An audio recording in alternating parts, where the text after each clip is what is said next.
የድሮ ግቢያችን ሲሄድ እንደዚህ የምትባል ሴት አናውቅም አሉ። አንዳንድ የሰፈር ነዋሪዎችን ስጠይቃቸው የምናውቀው ነገር የለም አሉ። ጭራሽ ልቤ ፈራ።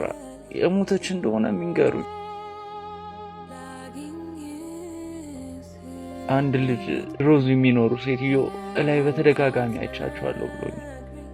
እስቲ እዛ ካለች ላይ አትዬ ሄድኩኝ። እሺ ቻው፣ እደውልልሃለሁ።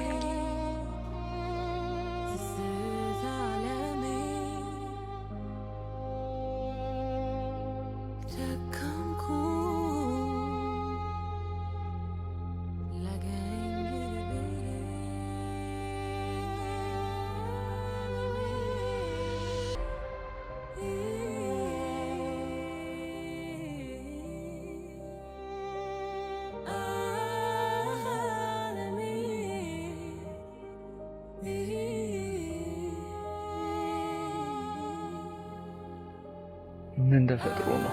ተወኝ ልጅ፣ የኖርኩት ይበቃል። እሱ እስከ ስራ ተባሮ ነው። አንቺስ? አባትህ በስተርጅና አዲስ ህይወት ጀምሯል። አንቺስ? ቤቱስ እንዴት እንደዚህ ያደርጋል? ለምን አያደርግ? እንኳን ሰው ቤትም ደጋፊ ሲኖረው ነው የሚጸናው። ብቻህን ከሆንክ አይዞ ባይ ከሌለ ማንም ተጠቅሞ የሚጥል ቃነ ልጅ።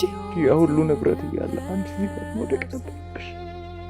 የድርሻሽን አላካፍልሽ? አይ ልጄ፣ ምኑን አውቄው? እኔ እውቀቴም ብርሃኔም ደጋፊም ከላኛው ቀጥሎ አንተ ነበርክ። ከአባት ተጣልተህ ስትጠፋ እኔን ረሳኸኝ፣ አጎደልክ።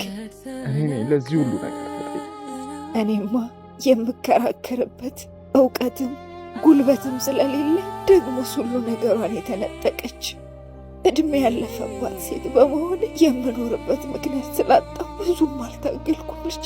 ብቻ ሁለት ሰዎች የፍርድ ቤት ማዘዣ ይዘው መጥተው ያለ ባለቤቱ ፍቃድ በሰው ቤት መኖር በሕግ ያስቀጣል ብለው ከአሁን ሰዓት ጀምሮ በባለቤቱ ጥያቄ መሰረት ከቤት እንድትወጪ ብለው ከተዳርኩበት ልጄ አንተን ካሳደግኩበት ክፉ ደጉን ካየሁበት ቤቴ በቀይ በኩርቱ ሰብስቤ እንደ ሰራተኛ ወጣው ልጄ።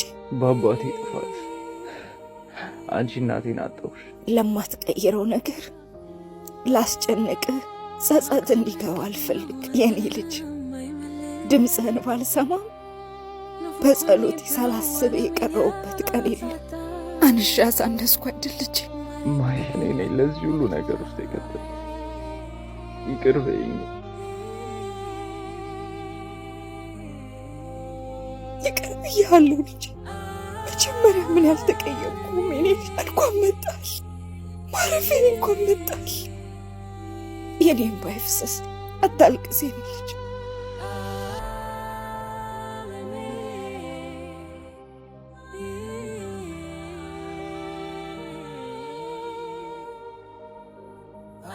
አሁን ሁሉንም ነገር ትነግረኛል። የት እንደነበርክ፣ እንዴት እንደነበርክ፣ እኔ እናትህን ያስተውህን ነገር ሁሉ ማወቅ እፈልጋለሁ የኔ ልጅ። እማዬ ሁለት ቆንጆ ሴት ልጆች ወልጃለሁ። አያታችንን አስተዋውቅ እያለ ደግሞ ከኛ ጋር ትኖሪያለሽ። አቤት አቤት፣ የኔ መድኃኔዓለም ክብር ምስጋና ይግባ። የወላድ አምላክ አንተ ክብር ምስጋና ይግባ።